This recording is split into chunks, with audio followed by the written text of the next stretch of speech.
Uh, Hello, everyone. This is part one of what's going to be a book review series. And what I'm going to do is I'm going to review a book. I'm going to review a book, talk about a book that I've read recently. Talk about what the book is about, what's the plot of the book, what's its background. Then I'm going to talk about what I really liked about it, and what I didn't like about it. I'll talk about like the major themes and just kind of my general take, what I got out of it. And then I think I'll give it a rating on a scale of 1 to 5 or 1 to 10.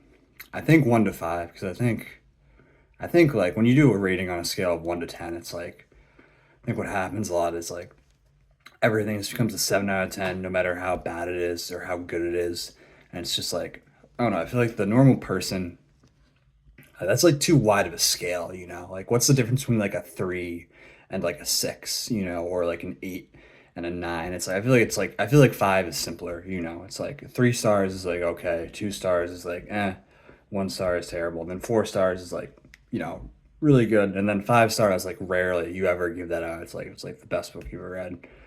So, yeah, that's what I think I'm gonna be doing. So, the first book I read, I finished this book last night. It's called Years Years of Wonder by Geraldine Brooks. I don't have the cover, but I'll put the link in the description. So essentially, this book takes place in England in the year 1665 to 1666. And it's in like the North Midlands of England, really inland.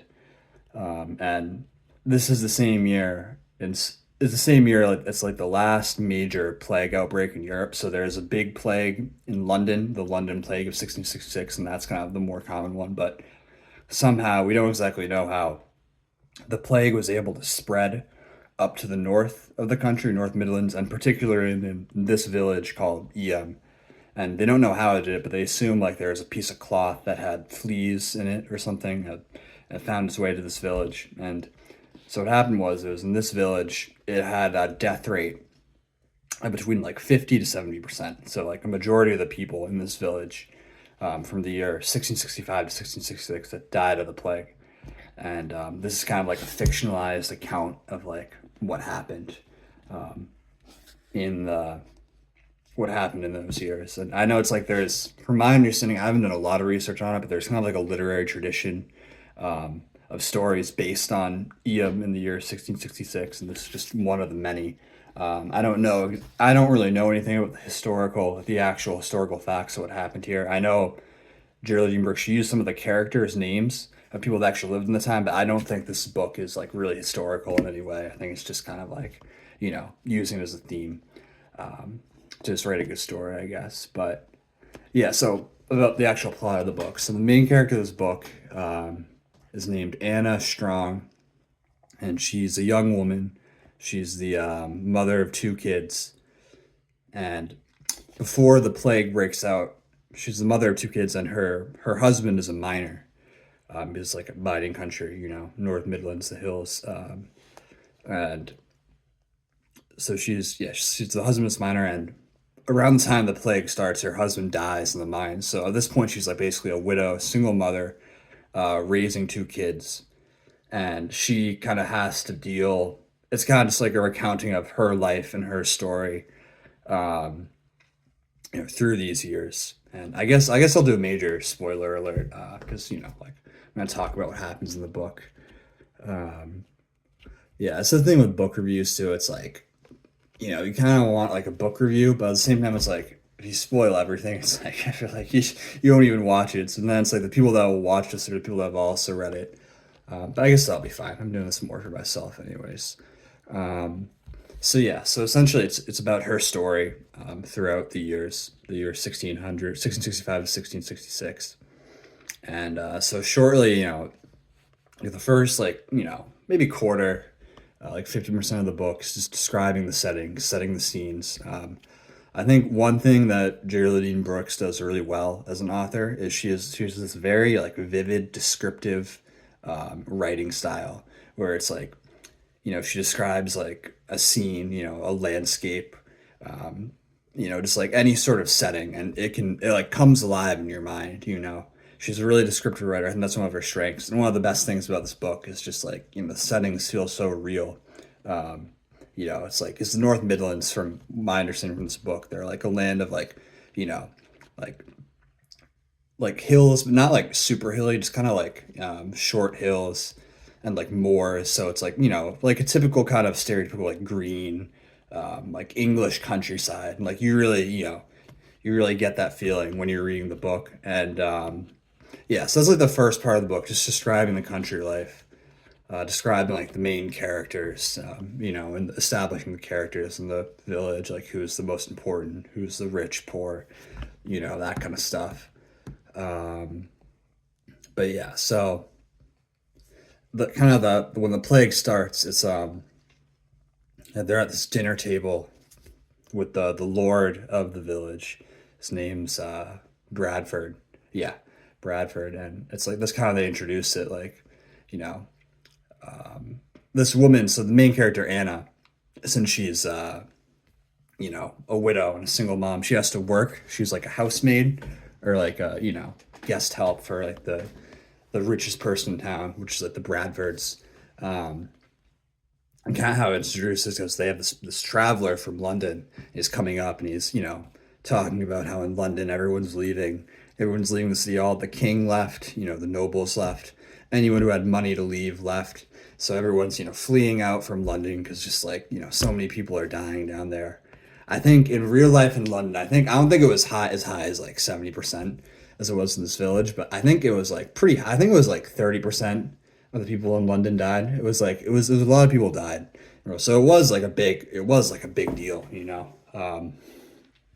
So yeah, real historical event. And that's kind of what gets introduced. And so slowly what starts happening is after the visit, more and more people start to get sick. And like people are like, oh, this isn't good. But they don't think it's the plague yet. And slowly they kind of figure out, that probably is the plague because they like, like, if you know anything about bubonic plague, it's like, you get these like big porous like bulges in your skin, on your face. Really nasty stuff. If you want to look it up, you can, be my guest. But yeah, so shortly, after that starts happening, people, realize like this isn't good. So what happens is, the people that can afford to leave. So like the rich people in the town go. And there are people that do try to leave, but like since it becomes like, people start hearing like, oh, in Eon everyone has the plague. So people have a hard time. People can't leave, and they've just decided like, all right, like no one's going to accept us if we just go to the road because we come from the plague village.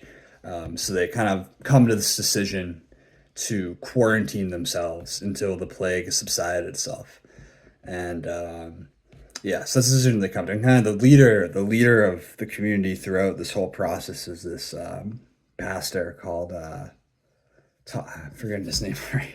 Montpillion, Thomas Montpillion. He's like the rector, and he's kind of the one that kind of shepherds everyone together, and you know, kind of gets everyone behind the idea of quarantining and such.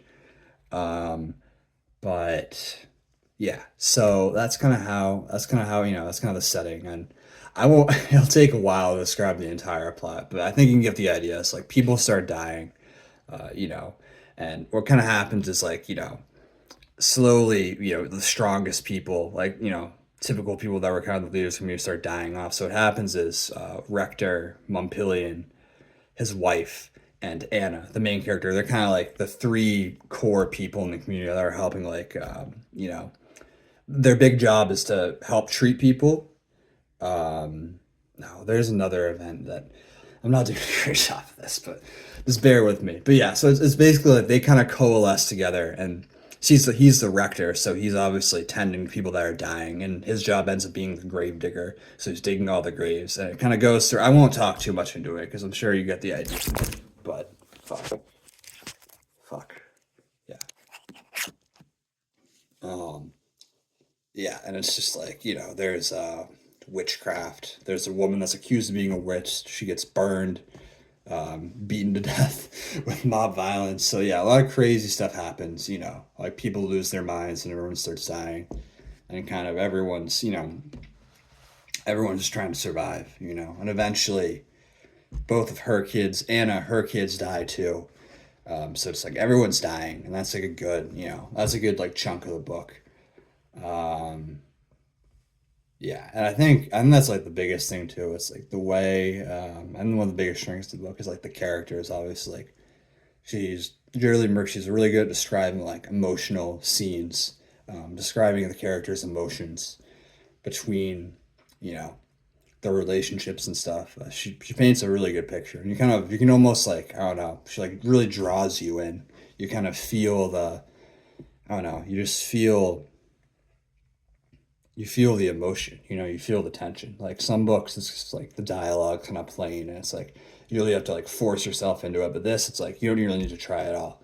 It's just very yeah, very readable, very easy to read.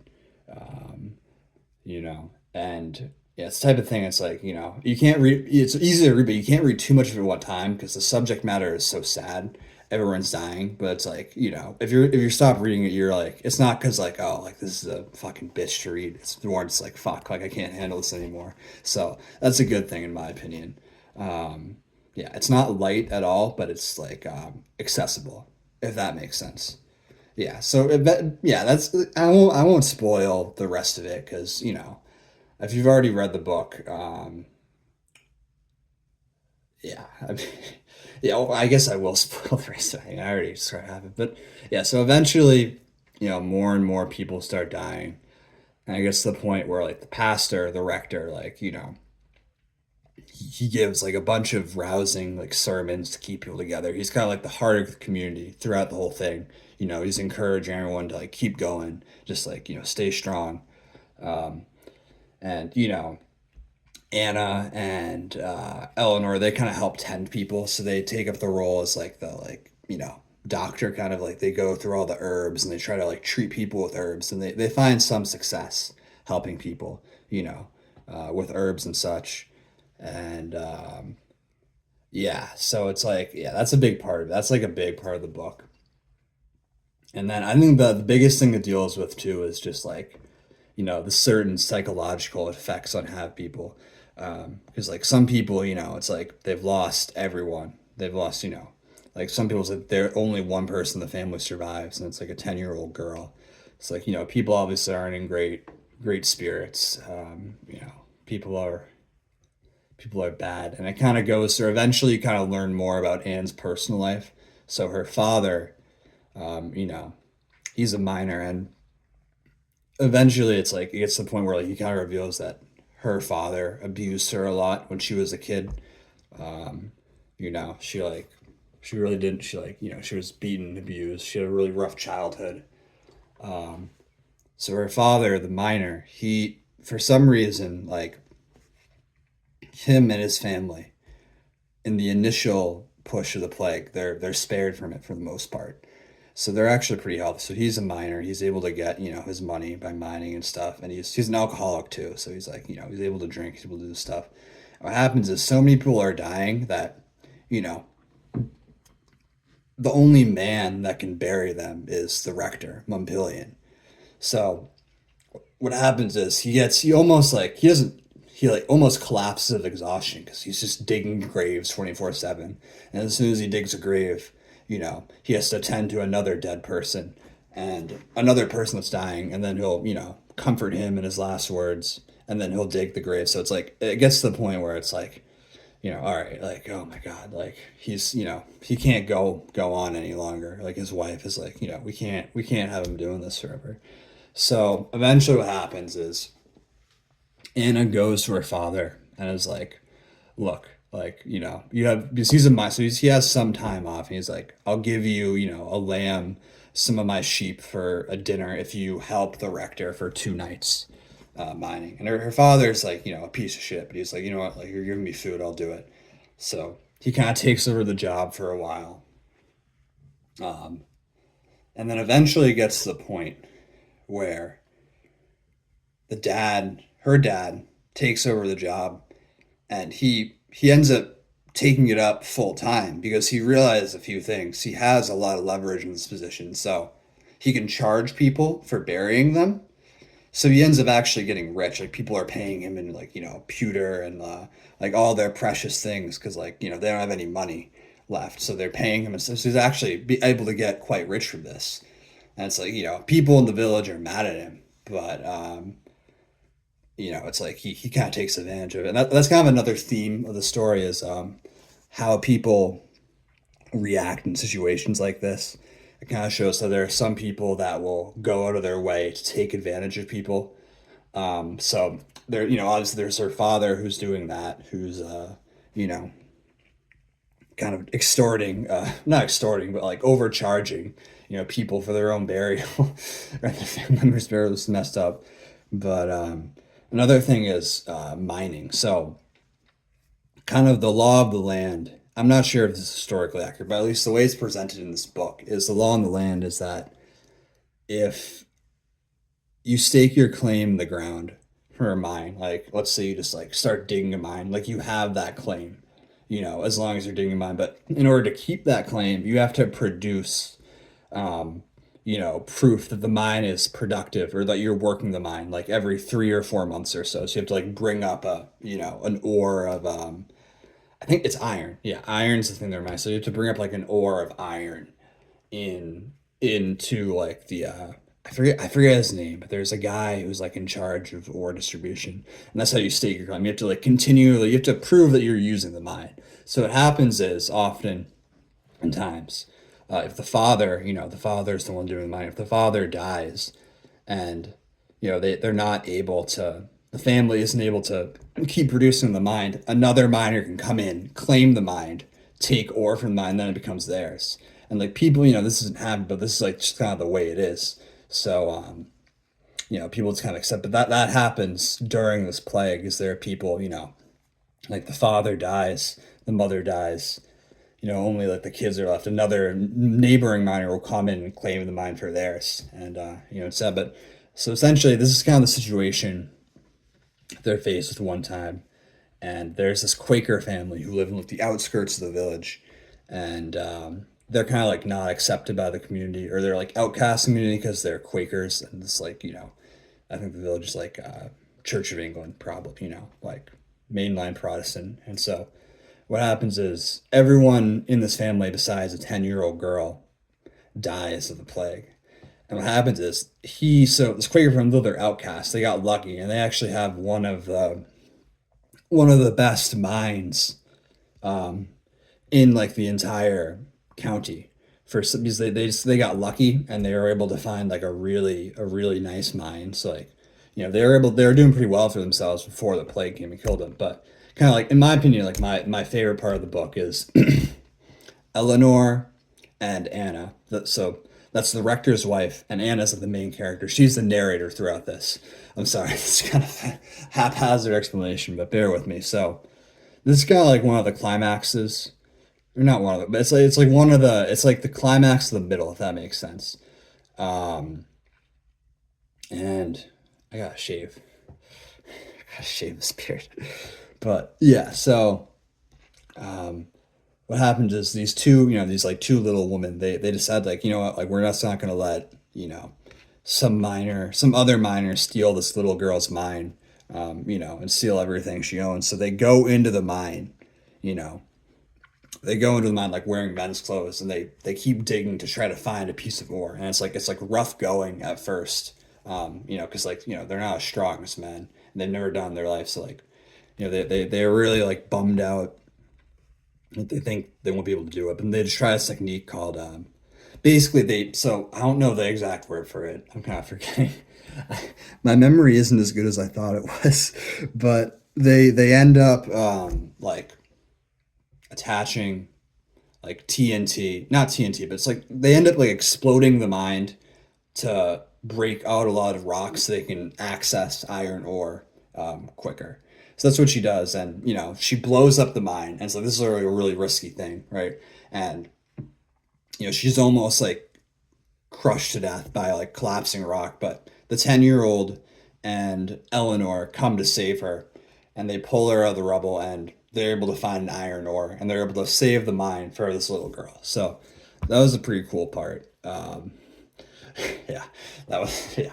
But no, you get the idea. So it's pretty cool. There's like a lot of action. There's a lot of it's not like Lord of the Rings or like Game of Thrones action, but it's good. Like there's build up to the action. There's it's very well done. It's very well done. But yeah, so they go through a bunch of struggles and hijinks, and then eventually it gets to the point where like a lot of people are dying, and kind of Rector Montpelion, he comes to this idea that they have to burn all of their possessions so that God forgives them for their sin and thus takes away the plague. So he gathers everyone together, everyone in the village, and he has them take all their possessions, all their bedding, all their clothes, pretty much everything, and they make a giant bonfire and they throw everything in it and they burn it. Now, if you know anything about the plague is spread by fleas. So naturally, they killed all the fleas in the burning. And, I don't know if they actually did this in real, but I thought, it was pretty clever. I was like, oh yeah, like, they just, yeah. So then that's kind of the end of the plague. Um, yeah. And so eventually, like, they come to realize that, the plague is over. And I missed out. I actually realized this is not a really good scenario, but you know what? I'll keep. But yeah, so eventually, that's kind of the end of the plague. But there's some other interesting plot lines that run through it, and this video is 20 minutes long, and I thought I'd do a better job of explaining it, but yeah. So and then the plague ends. I'll leave the ending a mystery, but I gave you like a little sample, but yeah. So it's kind of the book. What I liked about the book. Um, the writing, obviously beautifully written. I think the characters were just like, I think the characters were really strong. I think, everything was very human, everything was very emotional. Like the dialogue, it's not, it felt like it didn't feel like fake or like forced, it felt very natural. So it was easy to get into. Um, you know, uh, Yeah, just overall it's good. I think the things I didn't like, I think it kind of sputtered to the end too quick. I think the ending was anticlimactic. And I don't really like the way the plot went towards the end. Um, but yeah, no, I just like, I think the thing with her is like, I think it just could have been, I think they could have had come to a more, like, satisfying ending, and it didn't. Um, But yeah, I think all right. So I think themes. I think obviously like survival. I think it has a lot of religious themes. So it's the guy ignoring goes pastor. So it's like talking about like God's punishment. Like is like what is like God's purpose? In this like how do you deal with the circumstances around you? Like what's the meaning of life? What's the meaning of death? That kind of thing. It's like the essential mysteries of life. Get reflected upon a lot. And then also, I think I think it's like it had some like feminist themes too, because the main character is a woman. It kind of talked about. I think it was like there were a lot of. She highlighted, at least Brooks did, the somewhat unequal status that women had back then, how they're kind of subservient to their husband, um, subservient to their father. So like, there's a lot of domestic abuse portrayed. There's a lot of the abuse between her father and her. I think she was kind of trying to like bring us into that time period to highlight that. Um, you know, kind of. I'm not a historian, so I don't know how accurate a lot of this stuff is. It could be, I don't know, but I think that was kind of the way she was trying to portray it. I think that was a big theme was like, the way women were treated in the 1600s in the pre-modern history and like, the various struggles they had to go through, you know, in a kind of patriarchal society. But and also just struggle in general, and it kind of talked about like it talked about the reason why her father abused her, and it was like he got abused as well. It's definitely like abuse, power structures, relationships between people with power, and yeah, no.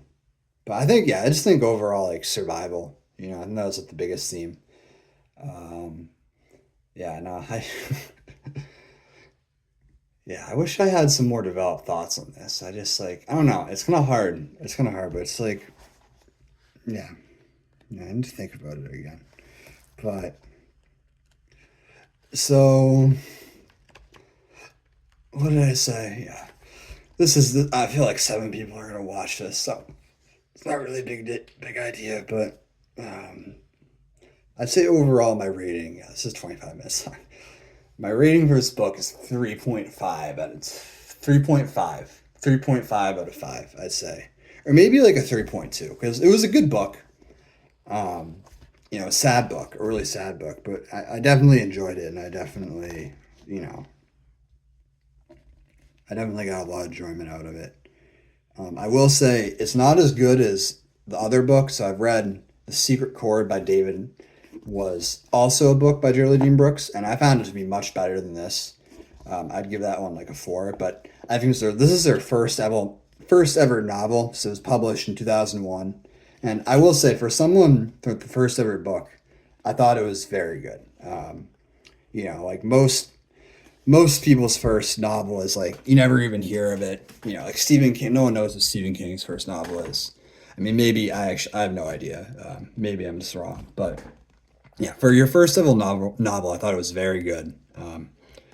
And I can kind of tell because so this was published in 2001, and Secret Core was published in 2014. So you kind of see like the roots of her writing style started here, and then it gets even better, in in that book, which I will talk about another time. I think I have some more developed thoughts on that, but yeah. So I'd recommend it. Very good book, and it's only like it is. It's not like the easiest or like it'll take. It's like 300 pages. Um, but it's like a long 300 pages, so it's not like I don't know. I'm kind of a fast reader, but it took me like 2 3 weeks, maybe 2 weeks. I don't remember, but yeah, highly recommend it. If everyone else has read this, let me know what you think in the comments. Let me know, kind of your thoughts on the whole thing.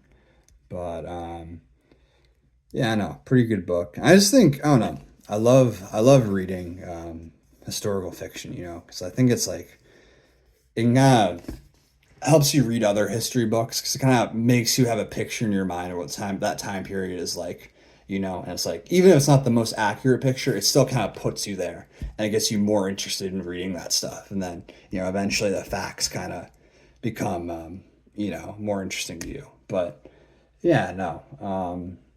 Overall, good book. I recommend it, and more to come. And yeah, if you have any suggestions for a book I should read, let me know. All right, bye bye, everyone. Have a good night.